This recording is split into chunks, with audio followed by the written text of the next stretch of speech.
जो मातृभाषा है वो संस्कृत है क्या? जब हमारी बोली संस्कृत नहीं है तो ये धर्म ग्रंथ हमारे कैसे हुए?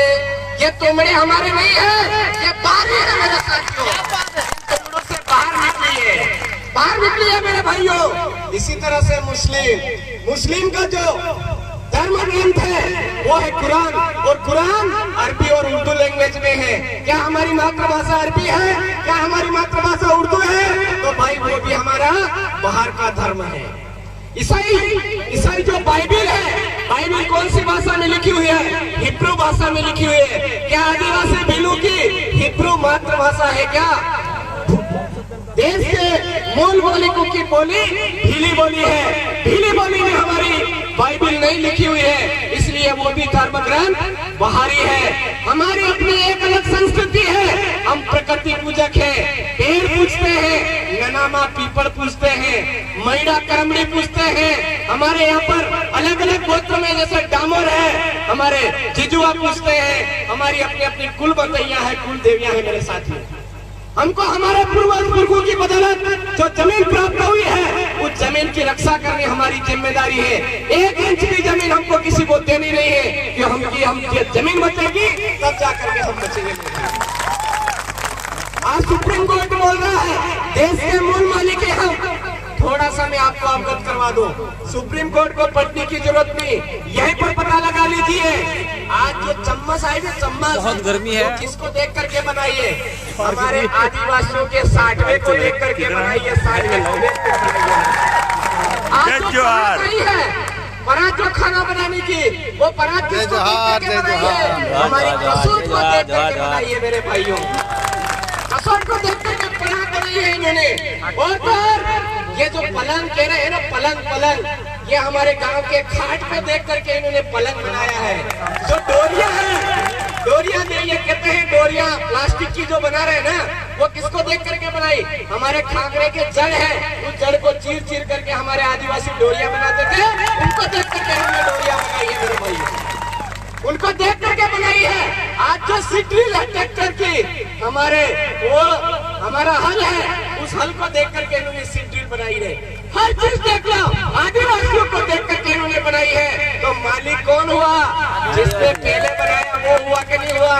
हम देश के मालिक है मेरे भाइयों, समझो, जागो, उठो, किसी के गुलाम मत बनो।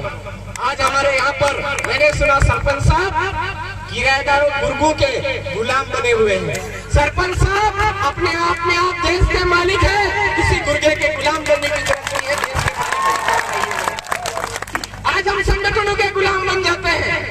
ये हमारे सामने जिन महापुरुषों की मूर्तियां हैं, ये कोई संगठन बना करके काम नहीं कर रहे थे, ये विचारधारा के दम पे काम कर रहे थे। और वो विचारधारा की ये जमीन हमारी है, ये संस्कृति हमारी है, ये बोली हमारी है। जो इसके साथ में छेड़छाड़ी करेगा उसको हमेशा के लिए छेड़ करके बाहर फेंक देंगे, हमेशा के लिए छेड़ करके बाहर फेंक देंगे। ये हमारे देश की विचारधारा थी। अंग्रेजों को पसीना आ गया था टंट्या मामा भील को गिरफ्तार करने में, उनको गिरफ्तार करने में। जहाँ देखो जहाँ टंट्या भील नजर आते थे, उनका दिमाग काम नहीं करता था, अपने आप में चकरा जाते थे मेरे भाइयों। वो भील है हम लोग। और आज हम किसी के गुर्गों के गुलाम बन जाते हैं, कभी हाथी के गुलाम बनते हैं, कभी फुलड़ी के गुलाम बनते हैं, कभी टोपी वाले के गुलाम बनते हैं। अरे मेरे भाइयों, ये सारे बाहरी है, ये सारे बाहरी है। जिस दिन हम एक लाइन में आकर के इस नाटक के अंदर होकर के निकल जाएंगे, वो जो हमारे प्रति पूरी सोच रखने वाले गुर्गे हैं, वो वैसे ही टट्टी पेशाब करते हुए पीछे रास्ते से निकल जाएंगे।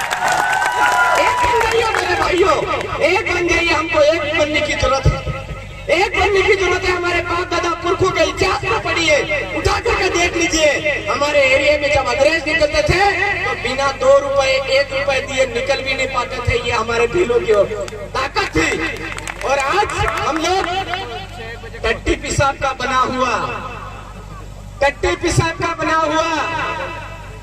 केमिकल पी करके इनके गुलाम बन रहे हैं। जो टट्टी पेशाब का बना हुआ, लेटरिन का बना हुआ अंग्रेजी शराब है, उससे दूर हो जाइए। हमारे आदिवासी अपने आंखों के सामने देसी महुए का रस जो जूस होता है, आयुर्वेद आयुर्वेदिक दवाई होती है, जो भी पीता है गाल एकदम लाल सेट होते हैं, उम्र एकदम ज्यादा होती है,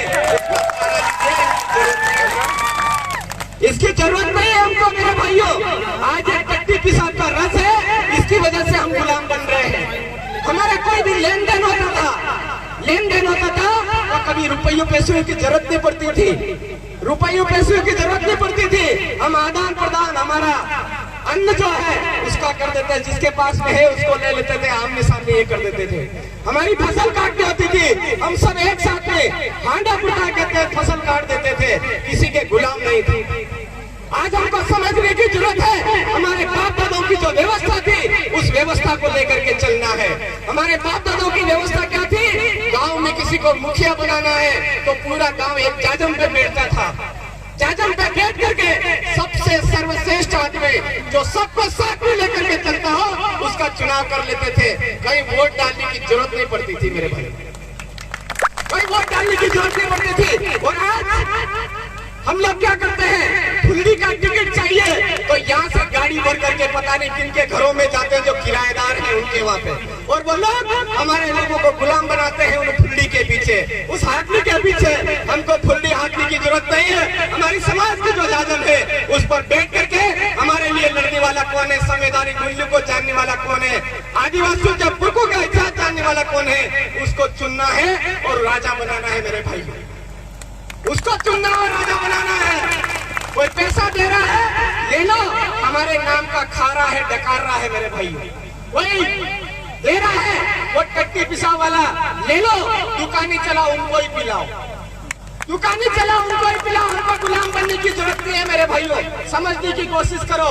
ये जो विचारधारा है ये विचारधारा आदिवासी समुदाय के राजस्थान के अंदर चल रही है, गुजरात के अंदर चल रही है, महाराष्ट्र के अंदर चल रही है, मध्य प्रदेश के अंदर चल रही है। और हमारे बाप दादाओं का अधूरा सपना 1913 के अंदर मानगढ़ धाम पर 1500 आदिवासी हमारे शहीद हुए, उस अधूरे सपने को पूरा करना है, साकार करना है, भील प्रदेश बनाना है मेरे साथियों।